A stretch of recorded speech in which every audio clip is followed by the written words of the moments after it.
And welcome to the Everyday Board Game Podcast with your hosts, Daniel. And Daniel.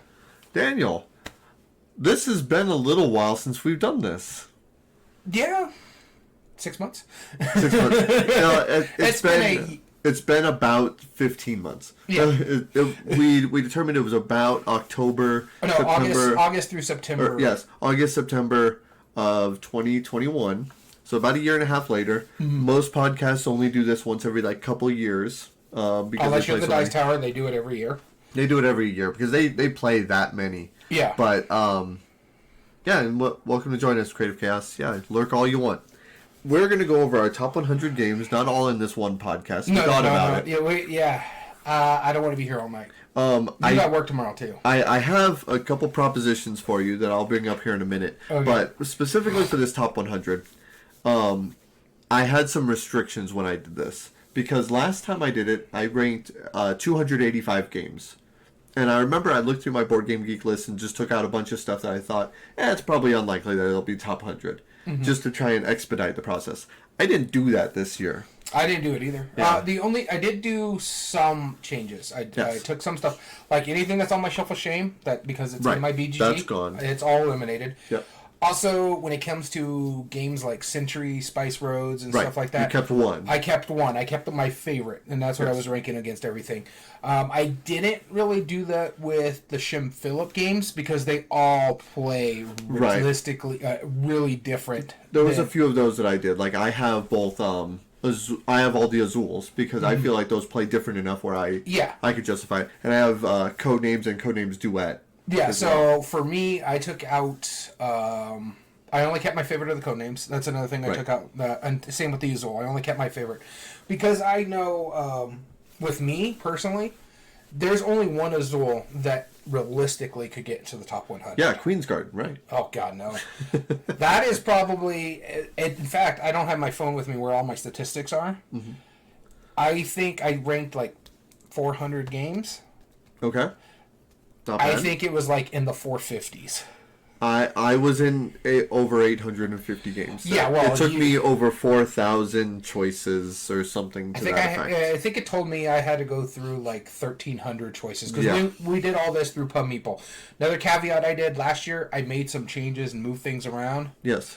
I didn't do it this year. Neither did I. I left it as it came up. Yep, exactly. Now, one other caveat that I did is I only included games that I own. I did not. I could not have gone... I know Return to Dark Tower, right here, would have gone on my list and probably in the top 100. I really like that game. I was really not about to go through my list of what I've played to add in another 150 games on top of the 850 I already ranked. I was just... So, there are games that are realistically would have hit my top 100, but I don't own them. They're not in my collection. And... You wanted to keep it to that. Right. Yeah, so I didn't do that because there's some games that I don't own, and I specifically choose not to own them because this is the only game group that I'm going to play it in. Yeah. So there's no point for me to go buy out the thing, but I really do like that game. Right. And that's a fair reason. Not everyone can own every game. Yeah, exactly. And then another thing is... Games just fall into my lap, so... Yeah, you've... literally, I just got 3 card games just, because. Because. And then I just picked up... 2 new games that have been out for a while, but because Barnes was having a clearance sale, I picked up 2 games for $22. I got Tiny Towns and New York Zoo. Both games really well, are really good, but I just okay, finally I'll pull the trigger on these because they cost me $22, and I like both these games, and I can realistically get them played in my other game group. Right. Because New York Zoo, after playing it a couple times, very simple game. Yep. Tiny Towns is really good, amazingly well done, and makes you feel so dumb. It's great. Yeah, you can hold a lot of players in this one. Yep. If you have 2 games or something like that. Yeah, you could play an infinite number of players. Yeah, it's if you play the random. It's a board game roll and write in a sense. It's a board game bingo. Yeah, it's really good. Yeah. It's really well done, and I was able to pick them up. But realistically, I never owned them. I still ranked them as I was going through, and luckily enough, because we both keep statistics. We use BG Stats to do it. Yep.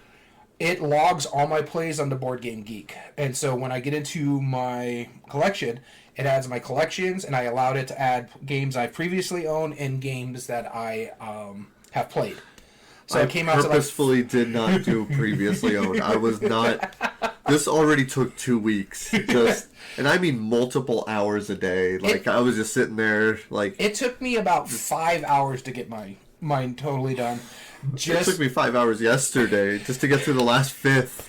It took me 5 hours to get my entire thing done. Mind you, it was over 2 days. Yeah. And then it took me another couple hours to write it all down, and then write it all down again because I was explaining to you, my dog got a hold of my notebook and just trashed it all over my yard, so I had to rewrite it on my clipboard here. Yep. So I had it, and it took me a couple hours, and I got through a couple statistics. I still haven't gone all the way through. Right. There is a few statistics for me in the top 100. Shockingly, when we were going through this, when I was telling you, there's 44 new games in my top 100. This is realistically why I specifically wanted to do another top 100. Right. Yours is invalidated at this point. Yeah, the original one. Yeah, the original. Yeah, because 44 new games came in, and not all of them are like new within the last couple year games. Some of the ones that have moved in have been around, but it's just because they've been played more.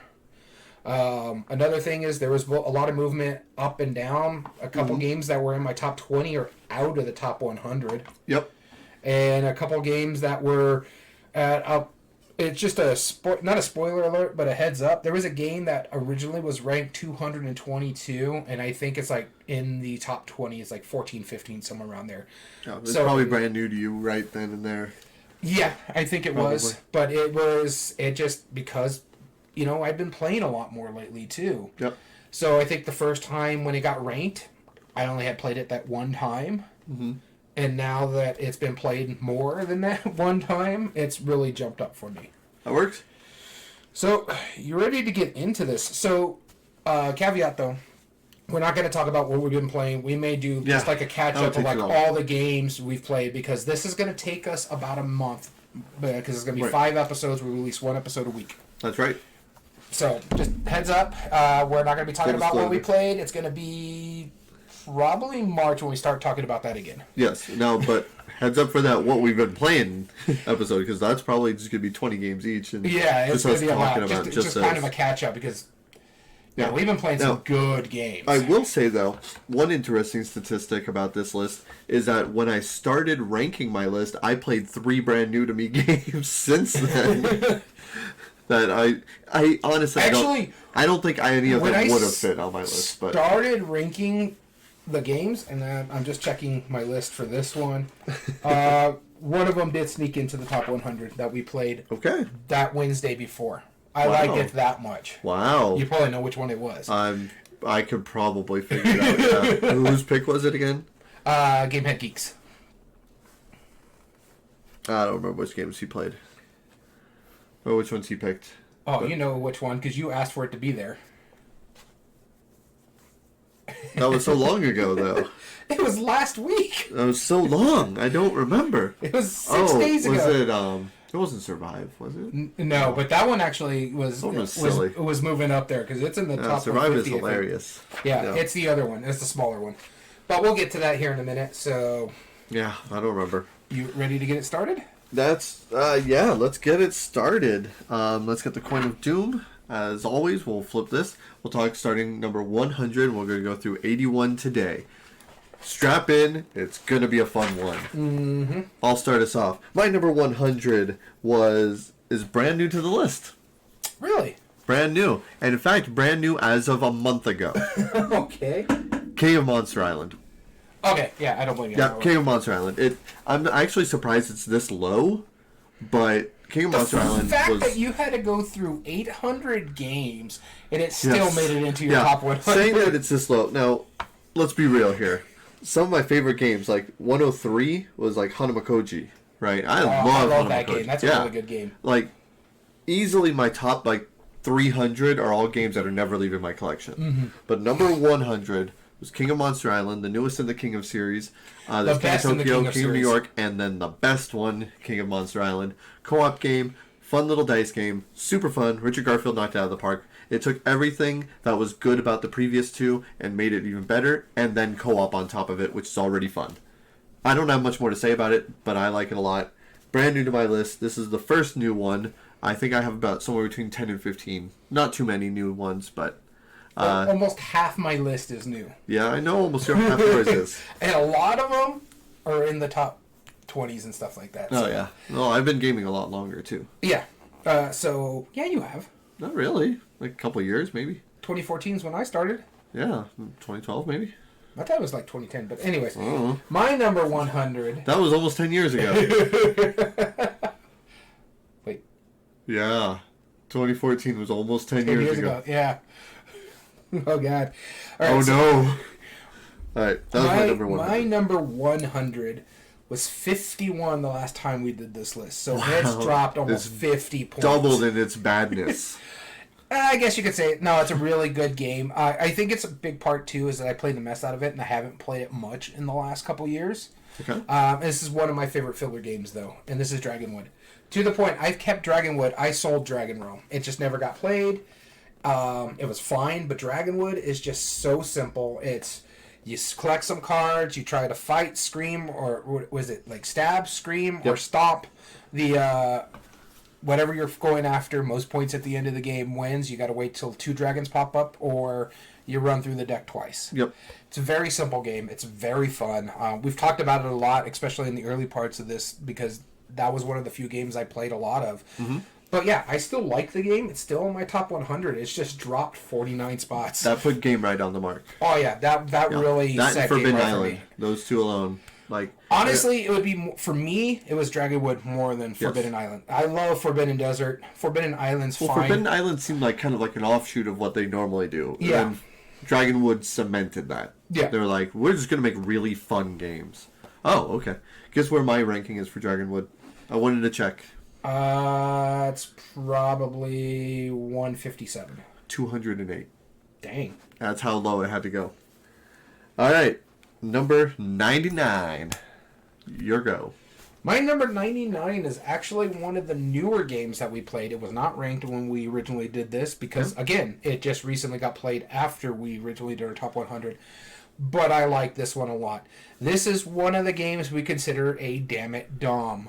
It's just a bunch of series of games here.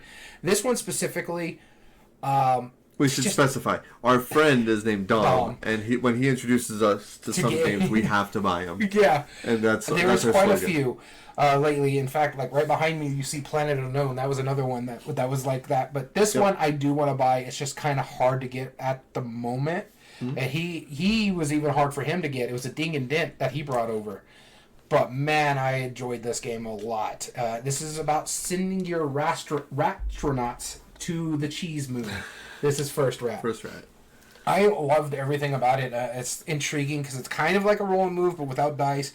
You basically can move 1 or 2 rats depending on how many spaces. You can move 1 rat. I think it's up to 6 spaces, and then depending on where you land, you can do certain things, gain certain resources, or run a little rat race at the bottom, or move your little ratronauts forward, or gain equipment. Basically at the cell, or gain cheese as well. Yeah, it's super hilarious. Like building all the different parts of the ship, getting all the resources. The movement mechanism doesn't.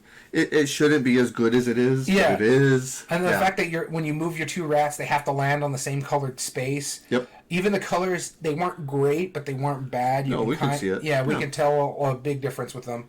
It was phenomenal. I really enjoyed this game to the point I still do want to buy myself a copy because I enjoyed this one a lot. In fact, it made it into my top 100. There you go. My number 99 is the first of many Spiel des Jahres winners on my list. Who knew? But this is by Andreas Seafarth, and as far as I know, his only winner of the Spiel des Jahres. This is Manhattan. Now, you haven't played Manhattan. I haven't played Manhattan, no. Yeah. Manhattan is brilliant the way it works. There's 6 different like plots of land that are all kind of near each other, and each of those are made up of a 3x3 grid. You play a card that has one of those 9 spots filled in. So like let's say it's in the top left corner. Mm-hmm. Well, that is going to be based on your perspective. So when you play it, you're going to place it on any one of the 6 plots, but you're going to place your building on the top left of your perspective. Oh, okay. If you were across the table from me, yours would be the bottom right. So all these cards pertain to just which spot you place when. You have to build buildings in a way that would make it so you exceed the number of total levels of floors that the other player has. And whoever has the tallest building, whoever has the control of it, whoever has the most, that like all get points over multiple rounds. It's a really simple game, but really, really interesting how well it works. It really shouldn't work as well as it does, but it works brilliantly.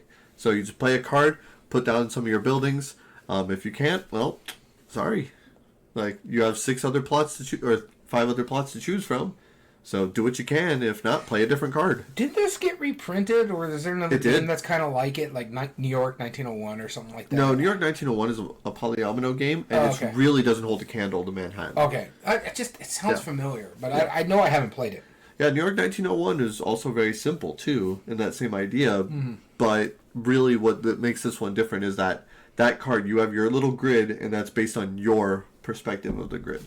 It's cool. I like it. Moving on to our 98. 98. To me again. This is the one I was telling you about. We played on Wednesday, and it snuck in here because every time it came up, I'm like, yeah, I'd play this over that. By the way, mine was 104. It jumped up to 99. So. Oh, okay. So this one is a dice game on version of a bigger game. And this one was fun. And it's funny, I remember seeing it at Gamma when we were there. Yes. And I was like, I want to try that one. It looks really good. Our buddy bought it, brought it over for us to play on Wednesday because all of us wanted to play it. And I fell in love with it to the point I want to go to Barnes and buy myself a copy because it's the only place we can get it in town. And that is Long Shot, the dice game. Oh, yes. Yep. Long Shot was pretty darn fun. This wasn't ranked beforehand, but yeah, no, this was really good. I love the fact that it's kind of like a roll and write. You're marking stuff off. You're trying to get your horses to move when another card or a horse gets moved. There's just a lot of fun stuff with this one. I thought it was really well done. It's really good. If I buy myself a copy, I think it's going to go down well. Who knew a horse racing game would be really good? Yeah. I mean, honestly, the reason why like this and probably Ready, Set, Bet aren't on my list is just because I don't know them yet. Yeah. Yet. John DeClaire, I'm talking to you. I'll gladly accept a copy of Ready, Set, Bet. Oh, man. You had a chance to buy one. I did. When we were in Tucson. I didn't have that much money. Yeah, I know. That's why I was purposely not trying to buy anything. I was there just for the Bookman run and food. Just trading in and hoping for the best. When we went to the game store, I'm like, oh my god, they have this. Oh my god, they have this. Yes. I want this. I want that. And that. Yep. Yeah, so it was tough. But yeah, so my number 98, Long Shot, the dice game. If you haven't played it, give it a shot. I mean, it's really, give it a really long good. shot. No. Just give it a try. It's a really amazing game. It's well done. My number 98 used to be number 83 on my list in the previous list. So it's dropped about 15 spots, give or take. And that is Dead of Winter. And I'm specifically talking the Long Night version. I did end up ranking both, but I took one off. Mm-hmm. I do like Dead of Winter quite a bit. But I think it just fell to this point because I haven't played it in probably 4 years. I do have to agree with you that the Long Night is the better version, and it's not just because the game is the same. Right. Some of the characters are a little bit cooler in the Long Night, but what I recommend the Long Night over regular Dead of Winter is it's got the cardboard placements. Right. Yeah, that helps. Yeah, those instead of the plastic ones. No, it wasn't even plastic. They were paper because I had to laminate my original ones. Yep. And see, I quite like both of the games, but again, I haven't played it in so long. It's a cooperative game. Maybe. Some people might be traders, potentially. So people consider it the Walking Dead board game without the license because it's not about the zombies. It's about the colony itself. They're just the ever-impending doom. Yeah. But the storyline with the crossroads, how everything works together with the scenarios and the possible traders and your each hidden goals, it works really well. I highly recommend it. It's still on my top 100 even after all these years. Dead of Winter, number 98. Yeah, I'll have to keep an eye on it. I don't know if it's still on my list or not. Number 97. 97. My number 97 is technically new on this list. And I say technically because I believe my original list, I combined this together with a different one. It's Codenames Duet. Oh, okay. Yeah, and I think I combined it with the original Codenames when I did this. I like the co-op version better. I like being able to play against each other or with each other. I like giving that cross versions of the clues. It took an already great game, added some more great flavor to it. It works really well. And finally, it plays 2 players, where Codenames originally only played 4 minimum, because you had to have a clue giver and a clue guesser. Person guessing, yeah. Yeah, on 2 different teams. Like, I don't know. Like, it works great at, like, 6 players and 8 players even. It's fantastic at that. Mm-hmm. But Codenames Duet, we finally get to play at 2 players and to have it work. So, I love it. You can combine all of them together and play in Duet version, which is my preferred way to do it. So, Codenames Duet, that's my number 97. That's another one I don't know if made my list. I like Codenames enough. It's not one of my favorite go-to games. Mm-hmm. Codenames Duet I like a lot, but I still think if I was doing my ranking, I think it was only Codenames that I was ranking. And that's what I believe my original one was, because I didn't find the other one. All right, so moving on to my 97, right? Yep. This one was originally at 74, and this is another one that's kind of along the lines where I was talking about, where I combine, because it's 2 different games, but I prefer this version over the other one, and this is the Between Two Something. And this one specifically is Castles of Mad King Ludwig of the Stonemaier line. Yep. The other one I'm talking about is Between Two Cities. Yep. I just like the way this one works a little bit better because you're building the castle and you can't build under unless you have a specific room that leads elsewhere. And then you could build upwards. But you're building a castle on your left side and you're building a castle on your right side. Whichever one scores higher for you is not going to be your point. So you want to kind of move your stuff together and grow them in a proper thing. And you're working with your neighbors because your lowest scoring castle is going to actually give you the points to possibly win the game. Mm-hmm. And if it was your lowest scoring castle as well, then I have to go back to my other castle because that's the tiebreaker. The scoring is weird in this game, but it's so much fun. I do enjoy this one a lot. I enjoy Between Two Cities a lot too. Mm-hmm. Between Two Cities is a little bit simpler than Between Two Castles, but I really am enamored with Between Two Castles. I like how it works. I love the puzzle aspect of it with the way the floors are working and the special bonuses and stuff like that. But take a guess where it's ranked on mine. Between Two Cities? Yep. It's probably in the 200s. 425. Like, that sounds really bad when you say it that way, but that's literally halfway. Literally halfway. So yeah, so like that's not too bad. If you're a fan of like the Dice Tower and stuff like that, and when you're talking with their when they're going through their top 100, he's like the Tom Vassell in this group. He has just double. There's just so many. I could do a top 500 each. Yeah. And they would all be good games. Yeah. I don't know about that. Well, I don't think you'll be able to argue many of these games. All right, moving on to your number 96. Number 96. Ow, that sounded like it hurt. Right on the inner knuckle. So here's another one that kind of dropped a lot. The Between Two Castles went from 74 to 97. Dragonwood went from 51 to 100. Uh-huh. This one went from 41 to 96. It's garbage at this point. Yeah, just throw it up. I know you really like this one too. It's a great party game. It's my go-to party game. Well, guess what? I haven't been partying lately, so nope. It's fine if you do it in a 4-player group, but it's not as fun as if you did it in a bigger group. And this one's Time's Up Total Recall. I really do enjoy this game. It's a fun little thing where the first round you're guessing like a stack of cards. I forget how much it is per person or per player. It's like 20 to 30 cards or something like that. Yeah. And you're going through a stack, and you're playing the blue side or the yellow side, and it's all pop culture references and stuff like that. So you're giving clues. In the first round, you can't pass, so you just give as many clues as you can until your timer's up. If they get it, you get a point. If they don't get it, you move to the next group. Mm-hmm. They have to guess. You move to the next group until all the cards have been played through. You score up your points. That's the first round. That's your points. Second round, you have to give 1-word clues, but you're allowed to pass this time. So you're trying to pay attention to what everybody's giving the clues in the first round, mm-hmm. because you can use, okay, that's a really good clue, so let me just single that to 1 word. Say that 1 word, and then you can figure out what they're trying to say. Yeah. And so once you score your points again. Once that round ends, all the cards are gone through. You score up your points. You combine the 2 scores. That's your score now. And then you go into the third round, where now you're playing charades. You can't say anything. You have to pantomime what's going on. And my favorite about this is when we were playing it one time, mm-hmm. when you were showing it to me, The clue first was time I showed it to you? Yeah, was Hodor. And so I went over and held the door, and you figured it out because you have to pantomime. Yep. And so, yeah, this game's gone down really well in big groups. I remember one year we did it at my birthday party, where we had 12, 14 people at the house, my old place, and it went down really well. Everybody enjoyed it. Now, there's something I forgot to ask you right at the beginning of this. Let's predict how many crossovers are we going to have between us? Between you and me? I'll say out of the top 100, I'll say 1%, 10. Yeah, no, I'm just messing with you. That's not 1%. I know. 1% is 1. But it's 10%.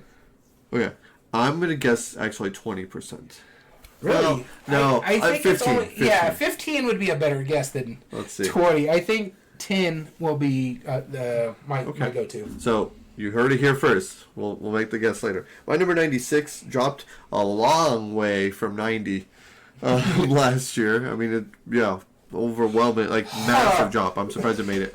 And this one, it probably should be lower. And I say that because I just have such great fond memories, and people give it guff, and they don't like it as much as I do. And every time I play it, I just remember how much of a blast I always have fun playing it. Catan. Yeah, I mean, Catan's just a good game, honestly. I like it a lot. It works well. Every single time we play it, we always have a blast. It's always super cutthroat. There's always fun wheeling and dealing. The Euro part of it is really good. If you lose, you feel like you lost because you didn't play it well enough, And, it rewards those clever moves and the ability to trade and when to wheel and deal properly. That's what I like about it. I mean, probably everyone on this podcast has heard or played of Catan, so I'm not going to belabor anymore. 96, Catan. So, I don't have the numbers on me, but I only ranked one Catan, because I played 2 versions of it. Mind you, one wasn't in there. The only one I ranked was Starfarers. Yeah, that's right. And honestly, that's my favorite version of it. Cool. All right, on to our 95. My 95... Wait, you did your 96 already, right? Mm-hmm. My 95 dropped from 84. So I have a lot of droppers in this. That's because I have quite a few that actually jumped up, and you'll see those later in the list. This used to be 84. I'm honestly kind of surprised it's this low, because I felt like it would be a lot higher. But as the rankings fell, this is where it fell. No thanks. Yeah, that's fine. This is... I know you don't even like be in here.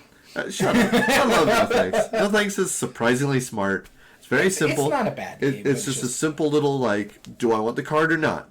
Am I willing to take the points so I can push off other cards? Yeah, probably. Do I have that run where I can shrink it down?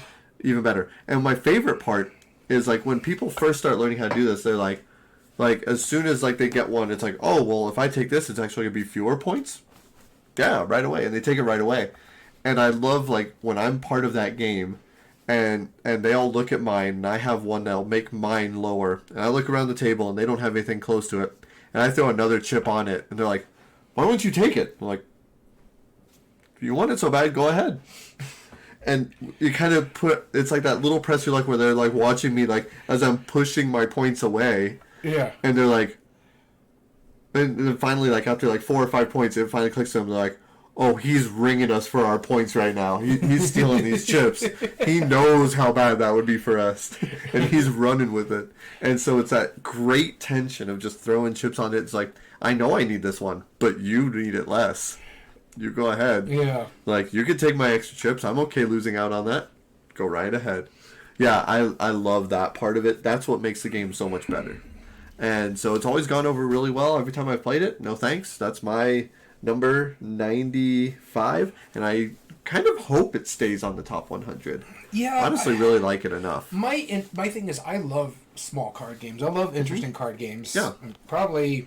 You might even play one of these that I got. Well, not that one. Not that one. But I know there's quite a few small card games on this on my top 100. Mm-hmm.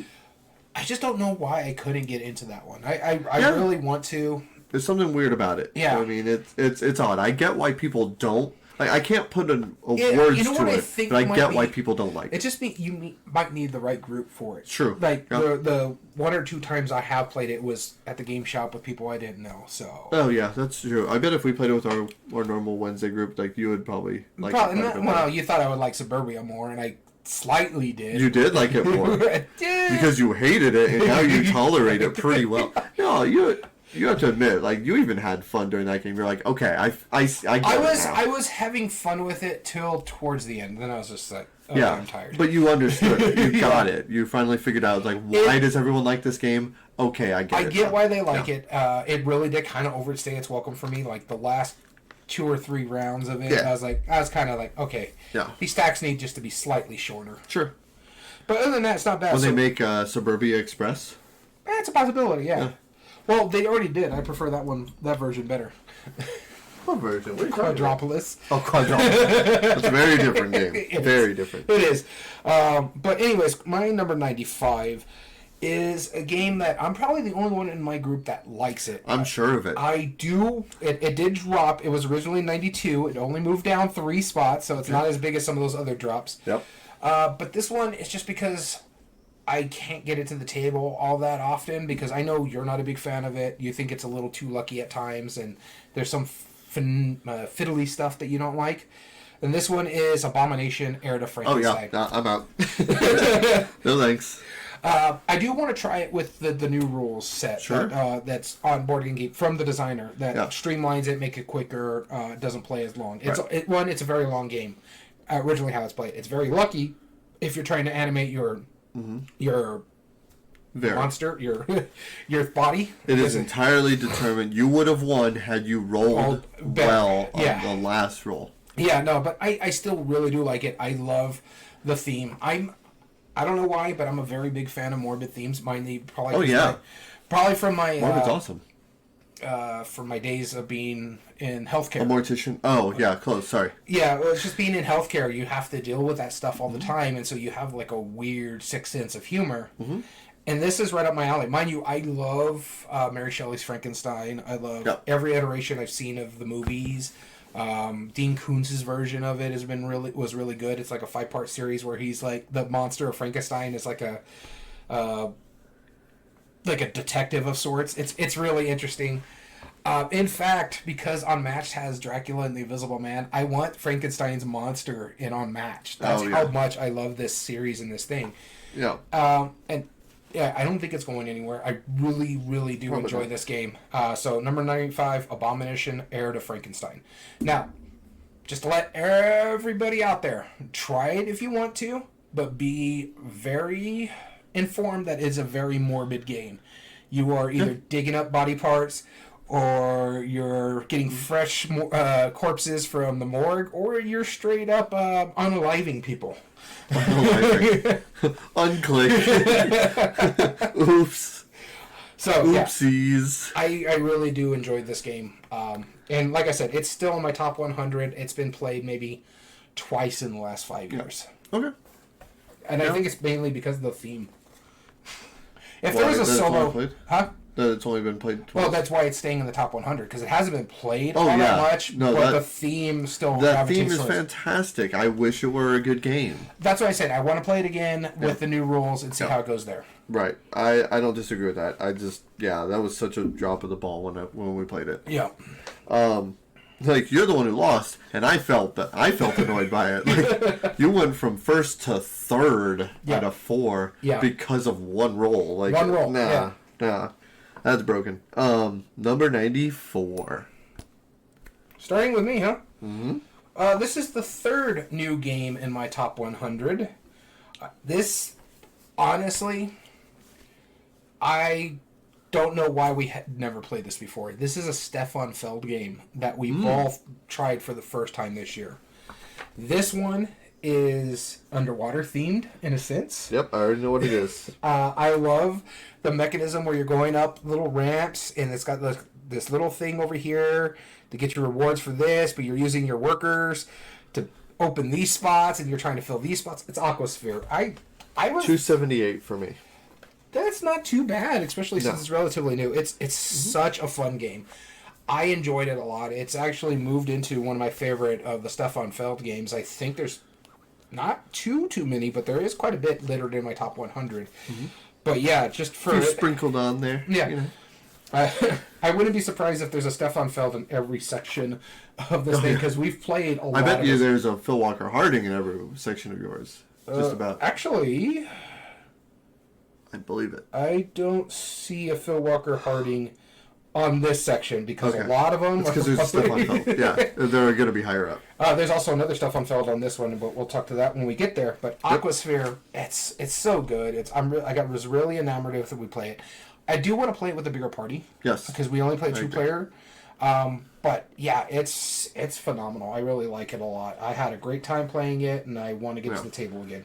A lot of people argued against that pre-programming track. I actually liked that. I liked that one a lot. That was cool.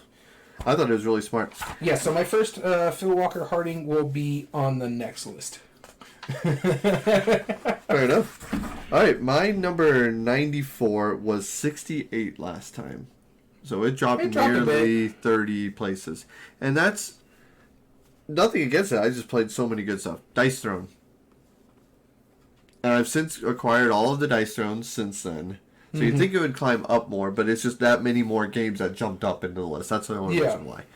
Dice Throne is absolutely phenomenal. If you've ever liked Magic the Gathering, but didn't like the collectability of it, or like Yahtzee and wanted a battle version of it, if you wanted a legitimate good head-to-head game with silly theme, with actually surprisingly thematic characters, this is the game for you. It's a head-to-head, beat each other up, roll dice combinations, play Yahtzee, upgrade your characters, use those combos to murder punch your opponent. Last person standing wins. Very simple. Mm-hmm. This style of game I don't play that often anymore. I don't like the 2-player back-to-back, so you'll see probably pretty few of those in this top 100. Yeah. But overall, I think this is the best, one of the best of the best. Yeah, I do really enjoy Dice Throne, especially since they added the Marvel stuff. Yes. I do like it for that, to the point where I kind of want to just go pick up packs here and there, or maybe just go to their actual website and just buy Season 1 or Season 2. Right. Or both. Split it up, though. Yeah, exactly. Because I do really enjoy this game. I love the Battle Yahtzee aspect of it, but like you were saying, just 2-player doesn't get played all that well. Right. Often. Exactly. I almost never play this with anybody. Bring it over. We'll play it. Yeah, we'll play it. That's true. You and me still need to play more Keyforge, too. Yeah, exactly. I still have my stuff over there, but... same here. I have all the Marvel, and I have the Santa and Krampus. I wasn't able to play Santa and Krampus for Christmas, so I just didn't get around to it. Neither did I. Too. Yeah, but I do like this game a lot, so I don't blame you. Cool. I don't know if it made my list, but we'll see. We'll find out. That was number 94, Dice Throne Season 1 Rerolled specifically. Okay. All right, on to our number 93. Mm-hmm. Starting with you. Number 93 was my 124 last time, so it actually climbed up. And here's the thing, I haven't played it since last time.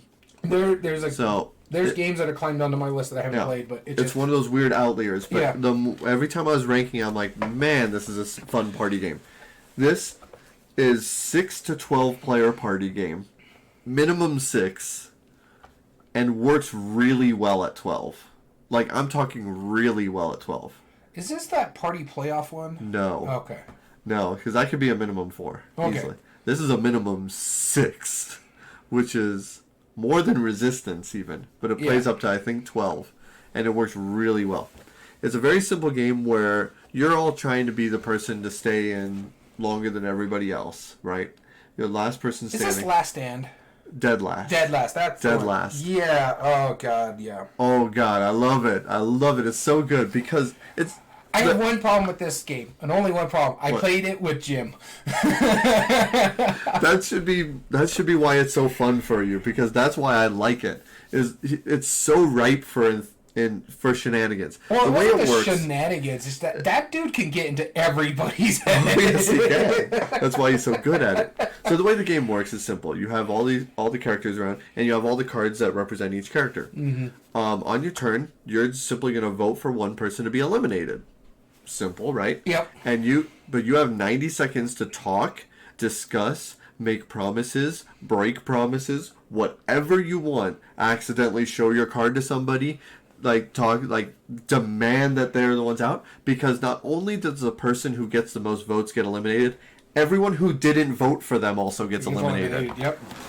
Oh my god, that's so mean. I do like that a lot. That aspect of it's brilliant. Funny. And then, so it's going to happen in one of two. The round's going to end in one of three ways. One, there's one person remaining and they get the 4 treasure cards. Done. Done and done. Easy. My favorite part's coming up. Yeah. It could be 0, where it's mutually assured destruction and everyone gets eliminated. Because if everyone gets the same number of votes, well, sorry. Or there's 2 people eliminated. Then it's the prisoner's dilemma, where they can either share, steal from each other, or just betray. It's hilarious. It's so fun, and if both people betray each other, then everyone else who got eliminated gets gold instead of them. Yeah. That's hilarious. It's an absolute people share, you split the loot. Yep. And if one person steals while the other person shares, then the one person... Yeah. Yep. But if both people try and steal, everyone who got eliminated gets gold instead. Mm-hmm. So you absolutely can try and mess with the... Even if you're eliminated, you can try and mess with them. It's hilarious. I love how it just breaks down into just the absolute pure shenanigans. It's technically player elimination, but not really, right? They're just eliminated for, a round. Yeah, he plays over, 7 rounds or something like that? No, you play until a certain player has a certain number of the gold cards are depleted. Oh, okay. But really, if you get eliminated right now, you still talk in the discussions. Mm-hmm. You still, blame people. Yeah. You just can't vote.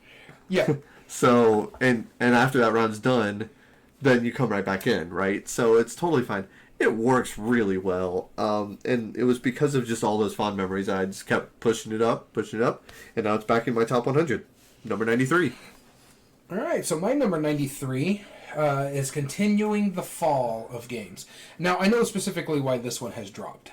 It was originally 44, and it's moved to 93. Ooh. It hasn't been played. It is the biggest and longest 2-player game I own. And it can hold up to 4-player. It's a 2-player game only. I'm telling you right now, if you play it, do not try playing it with 4. You haven't played this one. This is Star Wars Rebellion. You don't think I've played this one? Have you played this one? No, I haven't played this one. Yeah, I know. All right, just making sure. Because there's only 2 people in our group that owns it. I do want to play it because it's in the top 100, I believe. I believe so. It is really good. It's a great game.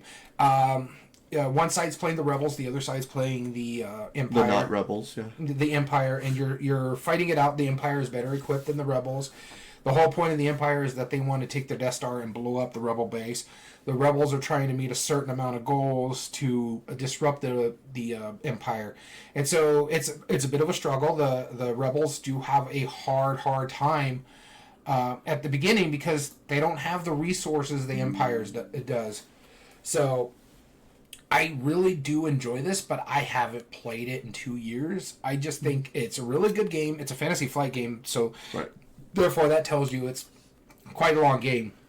They say, and to the point where it's 2 boards, folded, 4-sided boards, where 4-fold boards. That's what I was looking for. 4-fold boards. Quad-fold. That's what it is. Together. Yep. That's how big the thing is. So it's a table leader for a 2-player game. Yep. Because you don't want to play with 4 players, because the way it works at a 4-player game is it's 2 versus 2. One person controls the space battles and one person controls the planet battles. And that's right. You do more of the space battles than anything else. So the person who's controlling the ground battles, part of the game is well, I'm just going to sit here and do nothing, I guess. Right. So it's really good game. I recommend trying it for a time, but I love this game a lot. It's just the reason why it's dropped so much is because it hasn't been played. It's almost dropped 50 points. Yeah. So, that's a lot. Well, it would be better if you could really utilize the special abilities of Spock, especially when Wash is flying. All right, but as soon as they hit the Stargate, what I need is an Elgato in here, for I could just go to the and all you hear is him getting beat. I'm just saying they don't need the. As soon as they hit the Stargate... No, move on. Then they have to deal with the spice of the sand dunes. I'm just saying. I understand. How much would your students miss you tomorrow? Probably pretty greatly. They all tell me I'm their favorite teacher. So, number Kids 92. say the darndest things. Kids say the darndest things. 92, you go. All right, my number 92 is another one that did... Also another Star Trek game. No. This one also did another big drop. It went from 56 to 92, so it wasn't as big as the Star Wars Rebellion. And again, it's just because of the lack of play. But it's probably one of my go-to little, quick Arkham Horror style games. Right. This is Arkham Horror Yahtzee, or otherwise known as Elder Sign. Arkham Yahtzee. Arkham Yahtzee. It's a really great game. I have a great time. I only have the base game. I don't have any of the expansions. I heard the expansions are really good with this game. I just don't play it. And in fact, this one is basically you're going to different things. You're trying to investigate. You're rolling dice to meet certain symbols. If tentacles are rolled and they have like a trigger for those, bad things happen. You can lock dice on your character at that place if you don't succeed, so someone could go out there and try to use that die for the checks. It's a really fun game. It's gotten to the point where I prefer playing it with like 2 or 3 people. I don't want to play with a full contingent because I like the quick pace when it's with a smaller group. But I still really enjoy pulling it out and getting it played when it gets to the table. It just hasn't been in a while, and this is another reason why it's dropped, because I have another game that I go to for Arkham Horror now. Yep. But if I'm going to show Eldritch Horror, Arkham Horror type stuff to new gamers, I'm going to use this one rather than anything else. Elder Sign is fairly simple and really, really fun. Nice. My number 92, and feel free to try and guess this one. This was my 95 last year, so it went up a few, but it is my first Stefan Feld of the list. So it was on the last time we did it. Yes. So I know it's not Oracle Delphi. It is I not know Oracle it's not Delphi. Aquasphere. It is not Aquasphere, nor is it Bora Bora. Those are all new ones. Castles of Tuscany? No. Trajan? No. Ooh. In fact, this is a 2-player only. Oh, is it the Revolution 18? That's right. Revolution of 1828. Yeah. Awesome. Like, all you do is take a token, deal with it, put it on that corresponding quadrant, or area. Whoever has the most tokens in that area wins that area. Is he the one that did the Pillars of the Earth 2-player? Yes. That one's better. I like them both. I like them both a lot. No, I do like this one. But this one, I love the comboing. If you're the last one to take a token, you get to take another token. If you get certain ones, you get combos. If you get, if you do slander, you might be able to completely mess with your opponent. It's hugely valuable to have slander, but it's risky at the same time. So there's a lot of ifs and thens. You know, I like the combo nature of it. You and me had a blast playing it, but the last time you and I played it was the first time we played it. Yeah, and the thing I also liked about that one is both of us, because you had originally won. Yes. But then we both looked down as we're clicking. Oh. And then it pushed me over the top. 2 points or something. Yeah.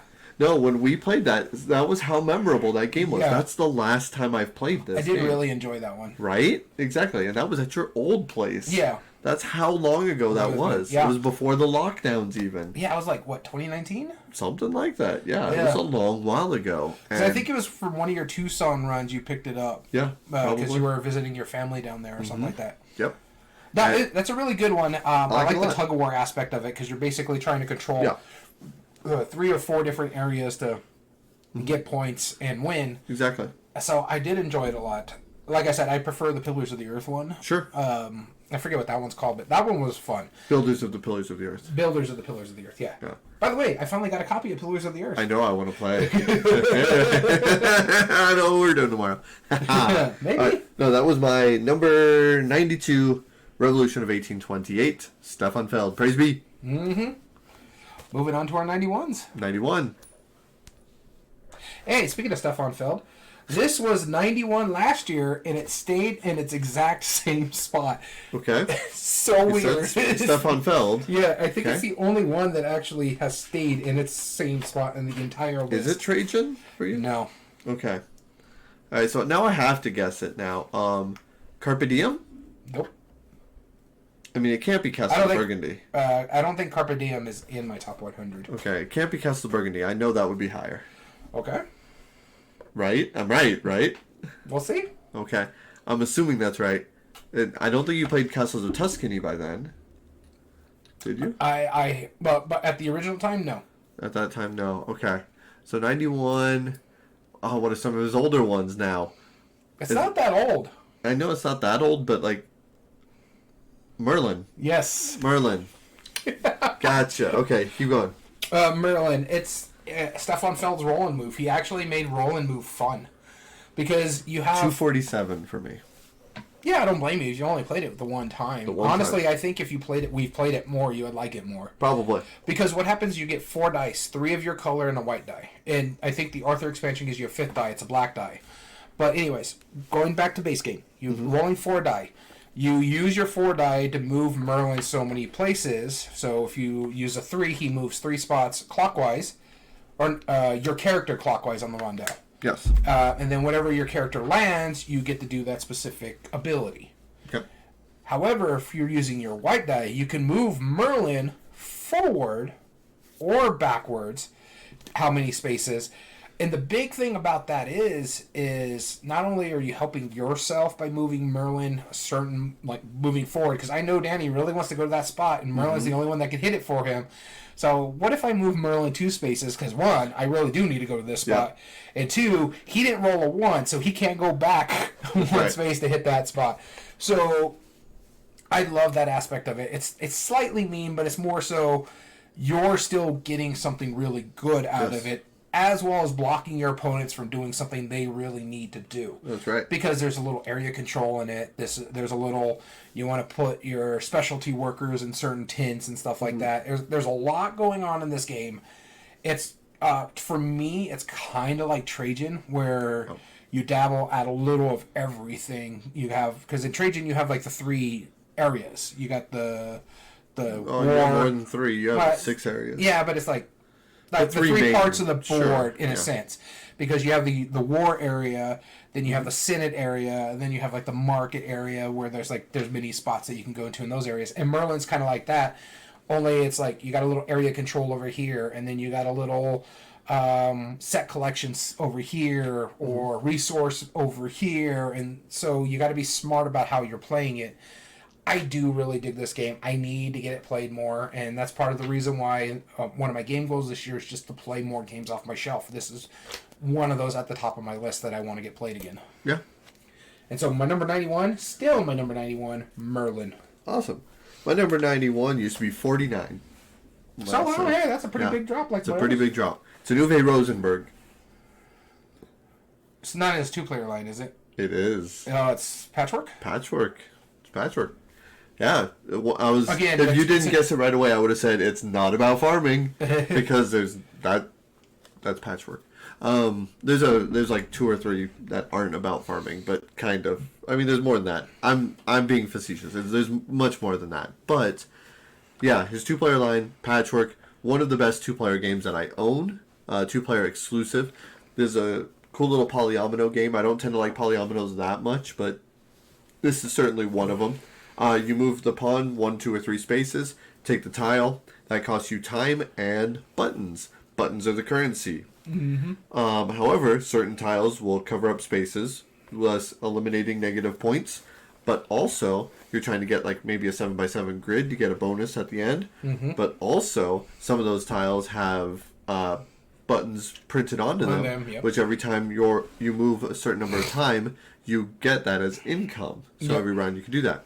But then you also move it that number of time spaces, and since you are playing against one other player, you're leapfrogging, overdoing it, so whoever's furthest back always gets to take the next turn.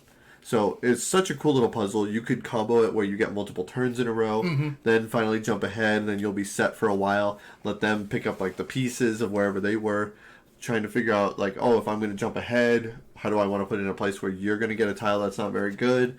Or this tile is more beneficial to me because it fits better in this spot and I'm trying to fill out my grid. Because you have to fill out your grid or else it's going to give you negative points. Yeah, every space is negative 2 points, which, the first couple times you play this, you're going to end up with a negative score. Like, it's really difficult. Last time I played this game, and it's probably going to be the last time I played this game, I had negative 5 points. Yeah, that's not bad, actually. Yeah, it's not bad. That was the 3rd time I played it, and I was still in the negatives. Well, I mean, get good. Honestly, I'm kidding. I don't really care much for this one. Yeah. Again, 2 players don't get played all that Right. much here anyway, so... But yeah, and it's the thing, it's like, he does it in like all his other stuff too. Like Feast for Odin, you have to play the patchwork grid game or it's negative points at the end of the game. Oh, yeah. You have to feed your people. He's always about those negative points. Yeah. Yeah, he's always about the negative points. Now, it works. I get why, because, I mean... If you have holes in a quilt, that's really unpleasant. It's not doing his job. It's not doing his job. It kind of defeats the point. It's like last thing you want to do is snuggle up in a warm quilt and have your rear be exposed to the elements. It's a good thing quilters aren't like restaurant people. It's just an open face quilt. It's an open face quilt. That'd be great. Would you like a quilt a jour? Yeah, right. Goodness. So this is 91, right? How do you like your quilt? Over easy, please. Medium rare. I think it's 91. Where are we going with this? Yes, 91. Okay, so we're moving to 90. 90. I'll be starting us off.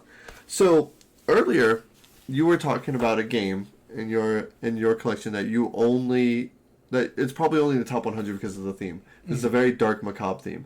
This one's worse. This one's more macabre than yours. And this is a card game that you and I played, and I fell in love with it. The Bloody Inn. Because yes, you can be that guy who kills people in Abomination. You will be that person in this one. Yeah. That's how you win. People are coming to your inn. They may or may not make it out. We'll see. I mean, it's like, but they pay you $1 if they leave happily. Like that's fine. Mm-hmm. But if they don't, you might get some good money. So it's all, you never have enough time to do everything you want.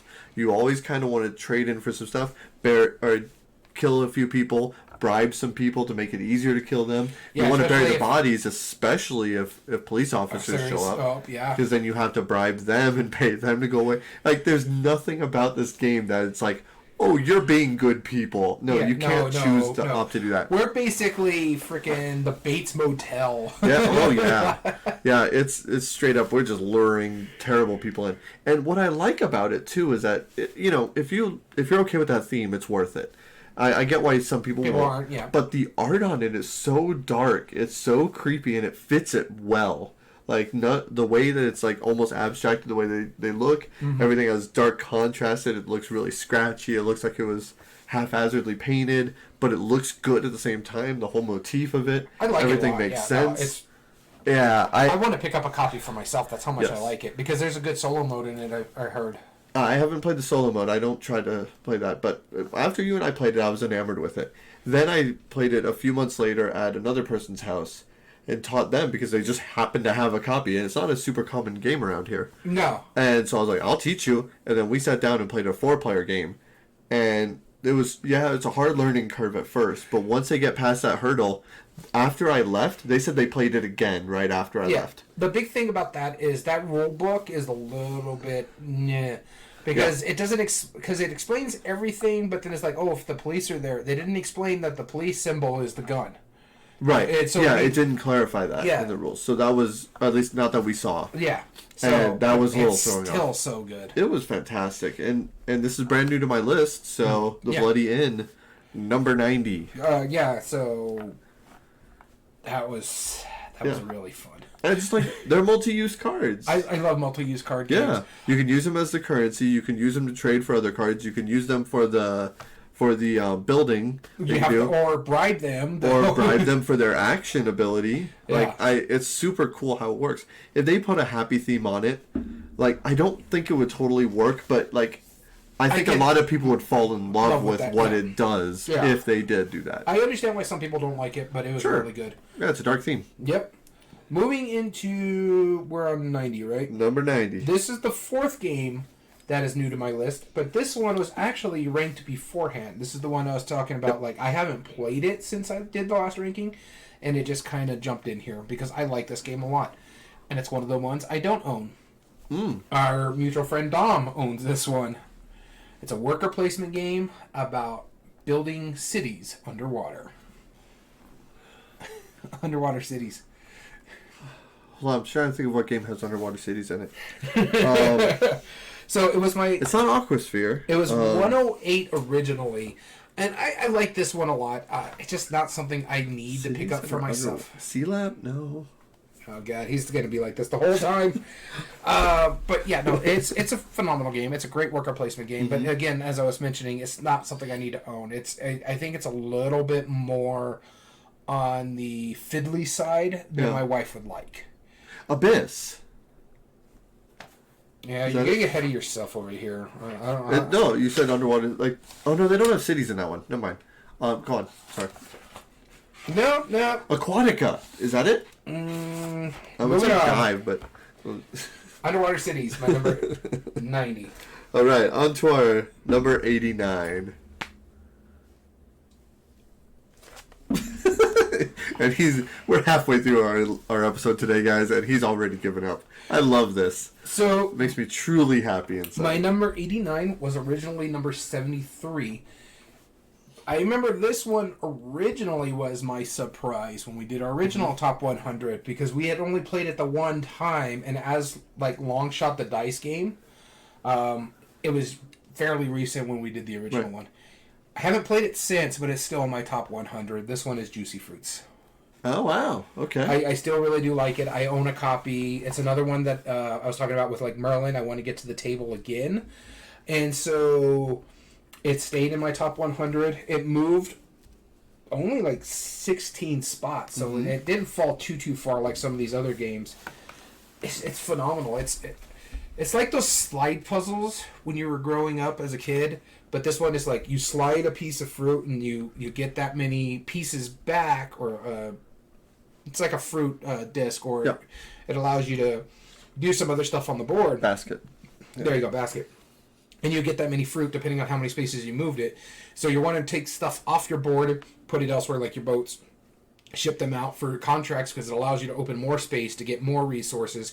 Good chunky wooden pieces for the resources. Great components. I remember when we first played it, you were teaching the game. It took us longer to learn the game than to actually play the game. Yep. And both you and me were just like, wow, that was so good. It's still very memorable, and it's been a year and a half, almost 2 years since we last played it. Yep. But that's how much I was enamored with it then. I'm still enamored with it now. I want to get it played again because it was that good. I really enjoyed this one a lot. So my number 89, Juicy Fruits. Good choice. My number 89 is the second largest drop in the game, in my list. This was number 16. Wow. And I still very much enjoy it. I want to add that on there. I very much still enjoy it. But I have found over the years that I just play it less and less. And it does kind of overstay its welcome a little bit in the first round. And this is our first crossover. Already, huh? Yep.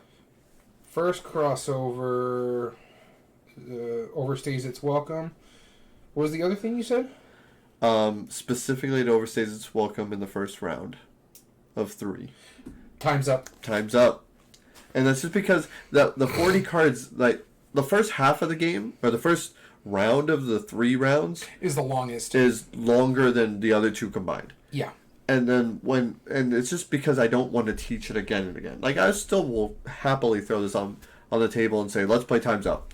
And I will have a blast every single time. Mm-hmm. But that first initial phase where everyone's just, like, passing around that same card that has, like just somebody who nobody knows, and it's like we were stuck with the card. It's like something from, for people our age, it's a song or something from, or a movie from, like, just the 50s. Just a Cathedral. It's like, why? I don't care. Yeah. Or a book that, I'm one, and me and my other friend are readers. Yes. My wife is really getting into reading lately, but when authors come up or a book series comes up and it's not something very familiar, it's kind of hard to... Yeah. It's so hard it's hard to justify that. But, I mean, I still love the game a lot. And I'll probably climb up, honestly. I think it was kind of a fluke that it was this low. But I'm speculating.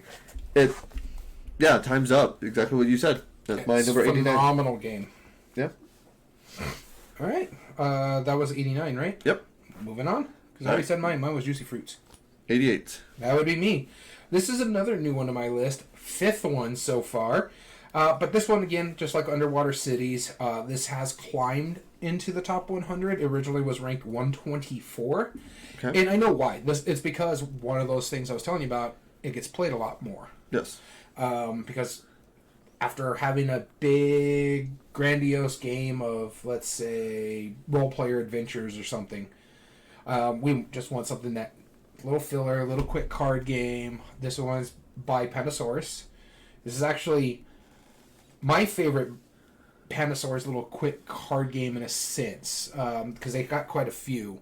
Yeah, they have quite a few. But it's not a roll and write. This is just a strictly card game. And I could be wrong on that one, but yeah, I think this is the highest one there. And this is the game. Specifically, the game on fire is what it's called. I have the prettier version, the Target version. I still haven't shown you the game Quick and Easy, have I? No, you haven't. That's the 2-player version, right? No, that's the 52 card deck. Oh, okay, but I do the really 50 like, card deck. I do really like the game because you're basically playing into 4 piles, 2 piles that go up, 2 piles that go down, and you have to play either in ascending order or descending order. So, but you're required to play a card, 1 or 2, right? 1 or 2. Yeah, but you are play required 1. Yeah. And so it's just like, don't play in that pile, all right? I got the card perfectly for that pile. Because what happens is if you're going in descending order or ascending order, if you play a 10 of that, so like say the number's 21, and you play a 31, it allows you to move your descending back up. So, which allows people to start playing the 20s again. So you got to be careful how you do it. It's like, hey, let me do this real quick. Boom, boom, there. Now we went from 21, we went to 31 to 30. So it's phenomenal. I really do enjoy this game. And you're just playing out the deck. You have to play all the cards out. I have so much fun with it. It's a nice little filler game. It helps out a lot just to get this quickly done. So yeah, my number 88, the game. Awesome. My number 88 is, we're going to go through a whole series of ones that just fell, apparently. My number 88 was number 22. Ooh, here's a big drop right here. Yep. Your number 88 was 22? Was 22. Wow. And this is a Euro game that you and I both really like. It's a dice Euro game where we are heading along the Oregon Trail, trying to avoid disasters. Oh, Pioneer Days. Pioneer Days. Mm. Yeah, and this is just another one of those examples. I haven't played it in a really long time. I don't even I know was my struggling copy to anymore. remember how to play it. Yeah. Honestly. And so, like, that was definitely a factor. It's like, it's a good game. If I can remember, it's like, oh, well, like, say, I'm going to do one of those lower, Dead Last. I can tell you exactly how that game Another plays. thing about it, too, is, like, I don't remember how it plays. Yeah. And I only remember a few memorable moments on it. Yes. That was one of the things, is like, okay, this game, I know how to play it. I remember how to do, or, like, some of the stuff that just made me go, okay, yeah, I really like that. And then the other one is like, huh. Well, I'm gonna pick this one. There was a number of games where it paired up, and I was like, I don't remember how to play either of these. I'm just gonna have to assume I think I remember how much I enjoyed it then. Yeah. And that hurt my list quite a bit, and I think that hurt this one specifically. It's just because I have not played it in so long. I could see that. Yeah. I know it's never gonna leave my collection. I adore this game. Your son likes it too. Did he ever play it? He played it with us at my house. Yeah, I don't remember that. That's the problem. He really enjoyed. That's the one thing I remember about it. In 2 years, I've played over 1,000 games. He enjoyed playing the chaos. them. He liked the start to set up because he knew. Oh yeah, he started breaking things. That's right. That's right. No wonder it fell. That's right. He was causing everything to die. Shenanigans, and he won the game because he kept screwing us over. Yes. It was very effective strategy. No, that was really good, man.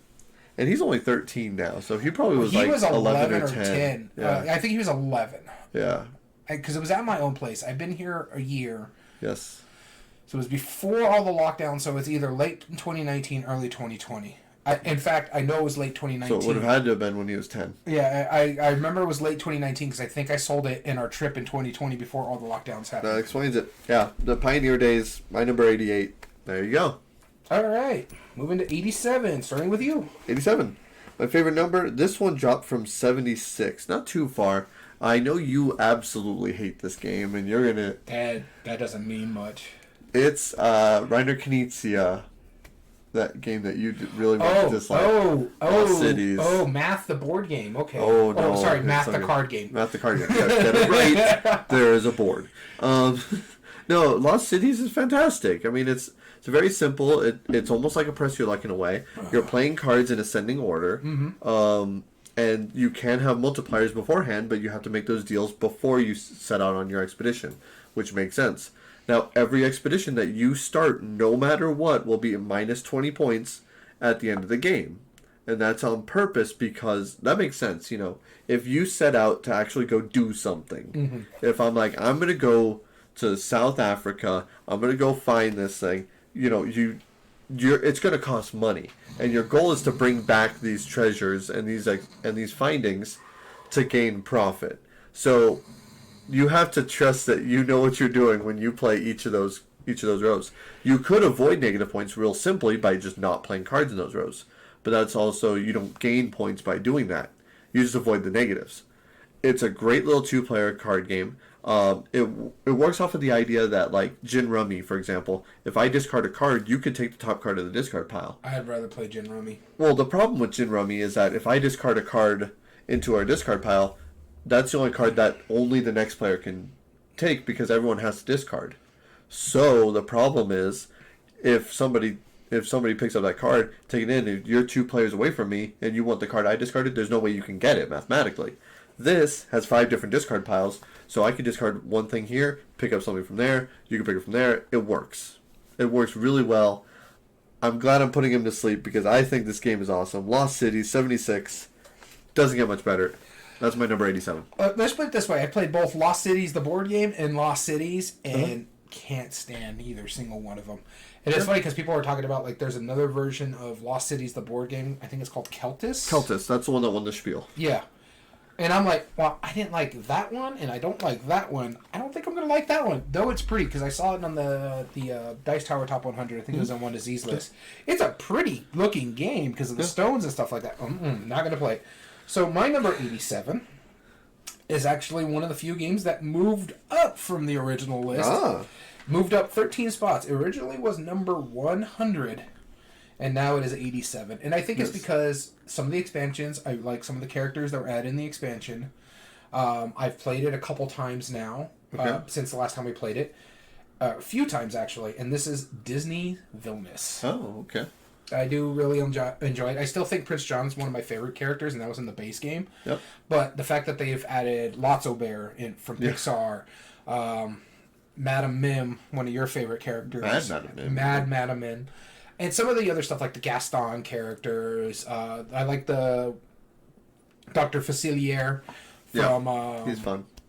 Prince and the Frog. Yep. Princess and the Frog. So I love all the characters they get. And in fact, because I had 3 that I had in here are villainous. I had Star Wars and Marvel and Disney, and I'm like, I like Star Wars Villainous. I need to play it more. Because I like some of the stuff that they added to it. So I took that out. I'm okay with Marvel Villainous to the point it was also on sale when Tiny Towns and New York Zoo was on sale. Yeah, and you passed it up. I passed it up for the other 2 because it's fine, but I have Disney and I have Marvel. I have Disney and Star Wars. I don't need Marvel. Right. Yeah, exactly. I would play Star Wars. I don't care about Marvel. The Marvel Villainous, what I like about it is that there's... Which is all now Disney, and Disney, right? Yeah, is that it's a group fate deck. Yes. I like that aspect of it. It's intriguing how that works. But all in all, Disney Villainous is still by far my favorite out of the 3. Maybe Star Wars Villainous will overtake it, but because they keep adding really cool characters, I love the way a lot of them work so differently. And I love the game of Villainous because we all have our own personal goals.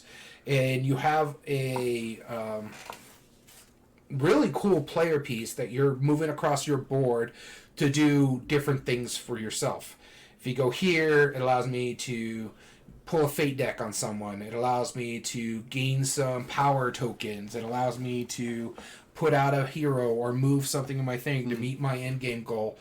I love everything about this game. I'm not surprised it moved up. And in fact, the fact that it moved up says something how good this game is, because there has been a lot of movement in my thing. And a lot of it's moving down. And this was 100 and went up. So That was saying something. So my number 87, Disney Villainous. I like it. I understand. By the way, never play it with the full contingency. You can play it with like I think it's 5 3 people. is like the most. 3 is or 4. I'm okay with 4 if you're playing with people who are familiar with the game. Okay. If you're teaching the game, 3 at the most. Yeah. I honestly think only 2 should be if you're teaching it.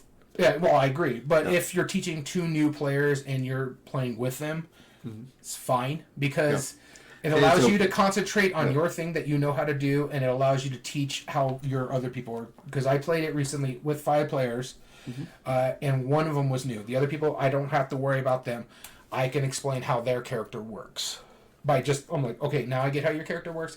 You want to kind of do this. And so I just concentrate on helping them while everybody else knows how to do their job. Take a guess my ranking. It's not in your top 100 then, nope. So I'm going to say 260. 154. Not bad. It's actually pretty high. Yeah. Just barely missed it. Moving to 86, right? 86. To me. All right. So my number 86 is the 6th new game out of 44 on my list. This is... It's going to take a while. This is a game that you taught me. It's a beautiful... So it must be pretty good. It's a beautiful game. Wait, hold on. I taught you and it's a beautiful game? Yes, you taught me because you like the game. My wife bought it for me for my Christmas gift, and you showed it to me how it works because you already knew how to do it. It is from Keymaster. Oh, yeah, okay. Parks. Yeah, Parks. Specifically Parks because I took Trails out because I'd rather play Parks over Trails. I put both. They play pretty differently, but they also play kind of the same. Yeah. But, so I was like, you know what? Out of the 2, if I had to choose between these 2, I'd choose Parks. So that's why I took it out. But if you want a smaller version of this that still plays really well, Trails, hands down. But Parks it's got that, I think they call it a ratchet effect, where you go as far as you want, but you can't go back. Right. And so you want to be smart at how you're doing it because you want to go to get certain resources. Oh, wait, someone's already there. Well, I got to move a little forward. I can't share a spot with someone else. But if I go here and get this, and then I can take another turn and go here and get this, and then I can jump ahead of you. I love that mechanism. It is probably one of my favorite ones as of late to do because it's just like another one that does it, trekking through history and quite a few other stuff. I've found more and more I like that because it kind of lets you set up your plan. Okay, if I go here and do this, then I could do this, this, and this before I have to go ahead of them and wait another turn. So I could do 3 things before they can even take their next turn. I kind of really enjoy that. But even then, the other person's like, I know I'm going to have to wait on a few times, but if I get something I really, really need for me to go over there and get one of these gold cards that are over there, then, you know what, it's worth it for me. So 100%. Yep. I love that aspect of this game. It's a gorgeous production. The art on this is cool. It's about going through the different national parks. In fact, I play this over trekking the national parks. Yeah. Oh, I know that. The art is really good with this one too. I love the cards. I need to play the expansion Nightfall, and I want to get the other expansion. So do I. I'm still sorry. It's fine. That. No, it's fine. It's fine. But Parks. Well, how about this? I'll bring it out tomorrow, and you can play the expansion. And I'll steal it from you. All right. My number. What is this? Okay, 86. This is my biggest drop. And again, this is because I have not played this game in very long. And so much to the point where I vaguely remember how it works. It was number 12. And it's 86 now. It's 86 now. And it has nothing to do with how good or bad the game is. I know it's better than 86. I think I have a bigger drop than you. Maybe, you might. I know this game is better. I know this game is better. But I have not played it in so long that how much can I keep justifying putting it at number 12 when it never hits the table? Stefan Feld. Trajan? Yes. Okay. Trajan. I don't blame you. I know Trajan is that good. But it doesn't hit the table. It doesn't hit the table. Yeah. Yeah. It hasn't hit the table in like 4 or 5 years. It's one of his heavier ones. Yeah. Like super heavy. Speaking of which, did you see the new city collection that they're gonna do? Not the next set, but the one afterwards. It's gonna be a minis game. There's gonna be minis in it. Let's talk about this after, okay? No, I haven't heard anything about this. but now I need to. Based on one of his old pirate games. The Rum and Pirated Rums or Rum and Pirates?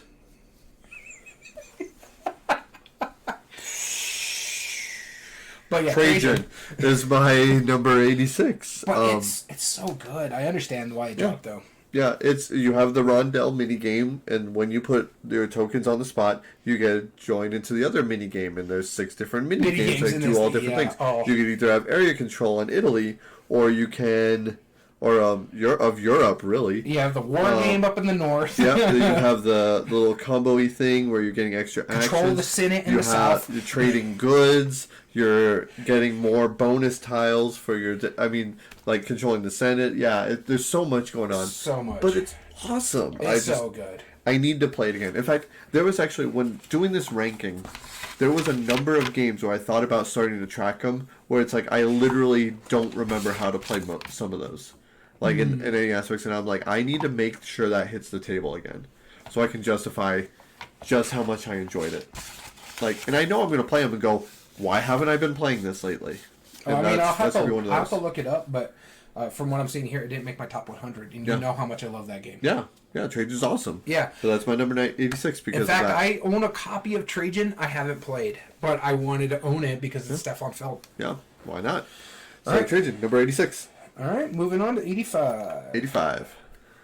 My number 85 is new to my list, technically, and I realized that the reason it's new to my list is because when I originally had it on, or did my 285 games last time, I just excluded putting it on there for whatever reason. I don't know why.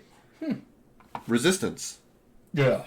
I know you don't like it, but like that goes always over really well in my group, and for some reason it was not on my list at all. So it's technically new to my list. Probably wouldn't have been, but it's new to my list. Resistance, 5 to 10 players.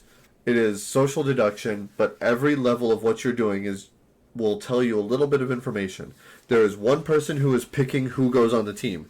They can either choose themselves and claim that they're one of the good guys, and obviously they're only going to pick good guys, but they don't know for sure.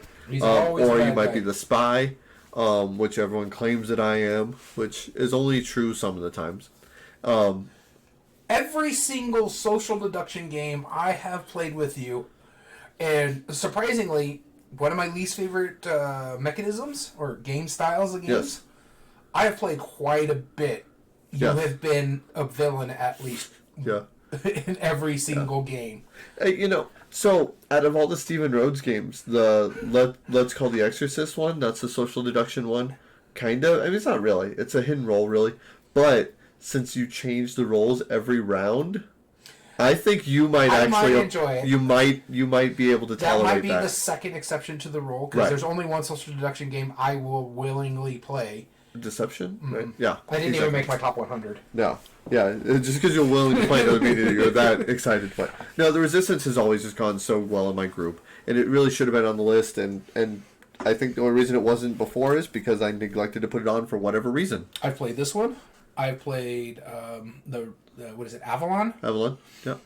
I've played One Night Ultimate Werewolf. I've played... there was another one. I do take it back. You played Actual Mafia? I do Actual like Werewolf? regular Mafia. Yeah. And that's just because the guy who runs it. The guy who ran it, I'm going to say his name, Terrence, is a phenomenally good person. And he's great at running Mafia. Yes. He makes the story, like, he'll tell you, come in full character. Yeah, it is hilarious. But most social deduction games I can't stand. And this was actually my introduction to social deduction game. Okay. Social deduction? At the shop. Yep. With some people I would not want to play games with again. That might have permanently ruined or soured your experience on social deduction just because of that experience. No, because I played it's almost traumatic at this point. I've played other ones that are really good, or like with good gaming groups. There's that Cuban one where you have a cigar box. Mafia de Cuba. Yeah, that one was fine, but I still didn't enjoy myself. Right. Yeah. No, I enjoyed the group that I played with too, because it was our mutual.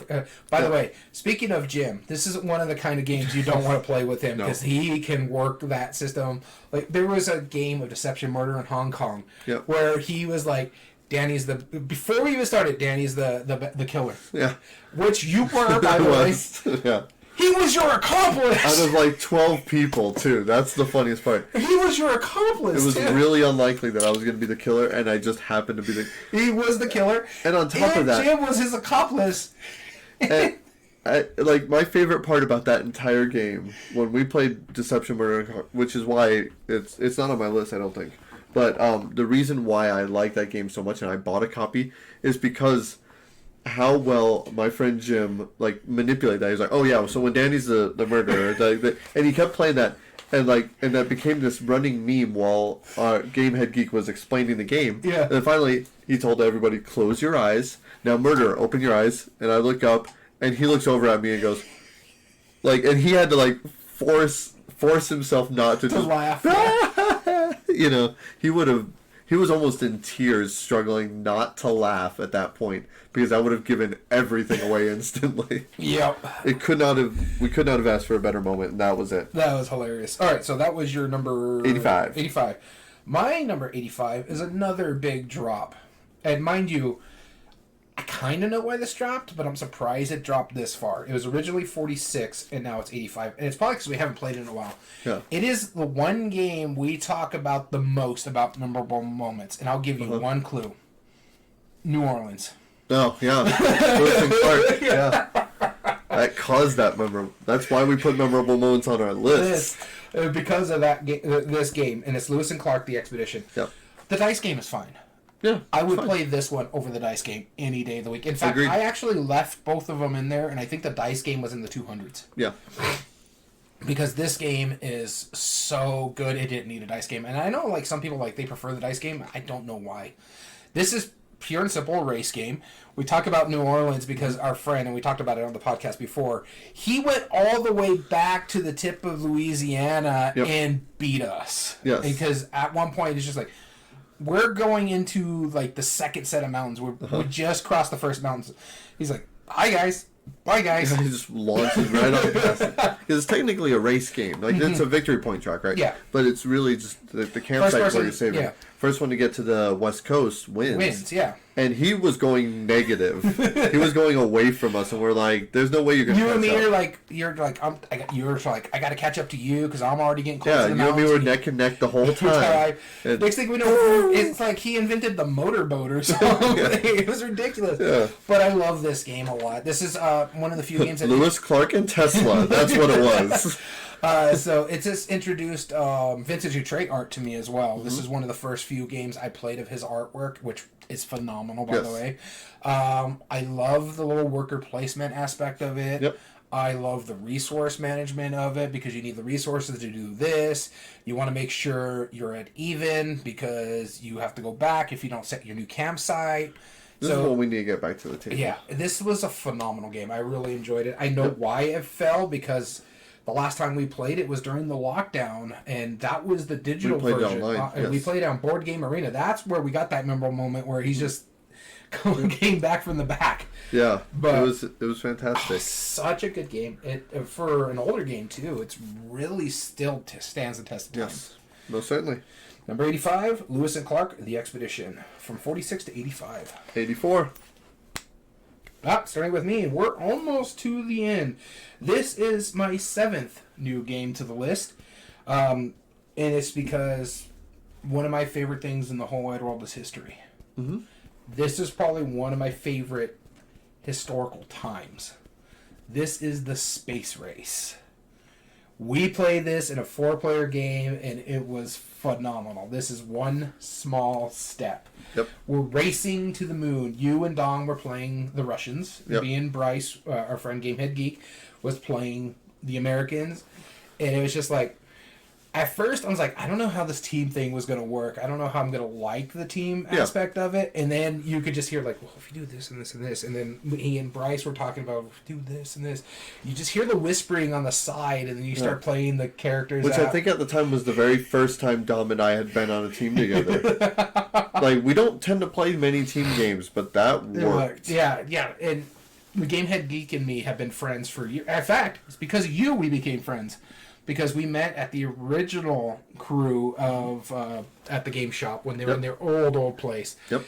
And him and me have been playing games a lot. We haven't really played a lot of team games, but because we get along so well, we were able to figure out and barely eke out the win just by doing something. It's like, okay, I got to do this. We got to launch off soon. Yep. And it was so fun. I really did enjoy it. I didn't know I was going to enjoy it as much as I did, but I did. And I've only played it once, and it could be like the Cult of the New, but when I was ranking this, I'm like, I remember that. I remember that was very memorable. Us going over here, and then they were getting that points, but if we got to the moon first, we'd get more points, and I was able to, you guys got to that next spot, and I'm like, nope, we got to get to the moon now. Yes. Boom, boom, boom, got our points, and that ended the game.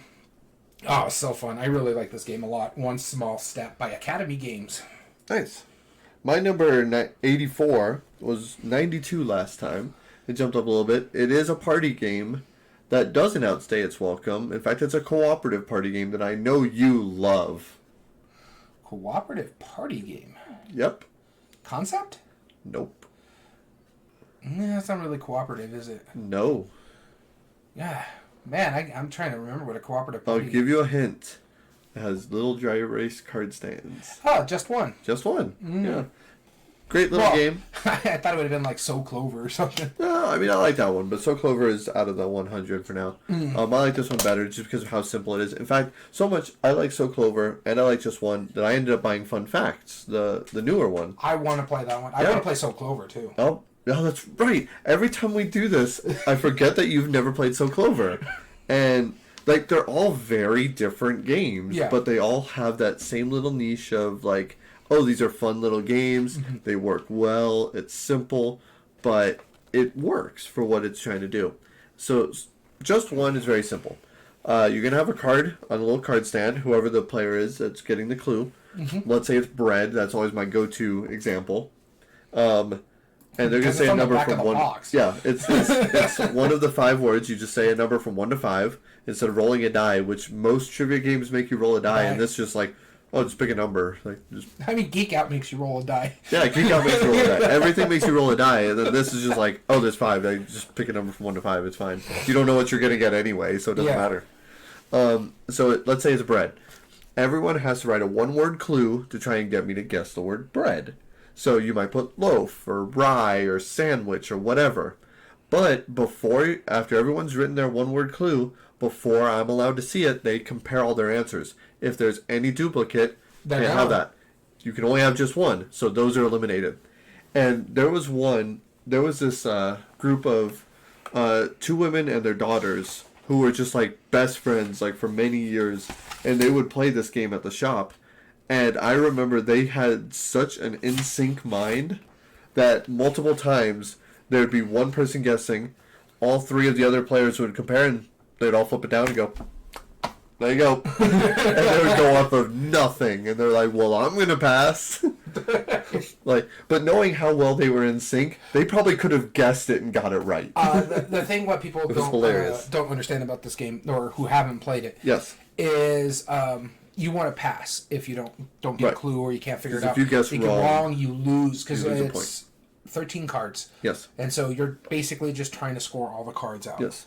And if you guess wrong, you lose a card. So like the middle point is like 8, I think it is that's technically winning. You don't really lose in this game. Yeah. It just calls you ignoramus or something like that. Something really simple. But yeah, it's smart how it works.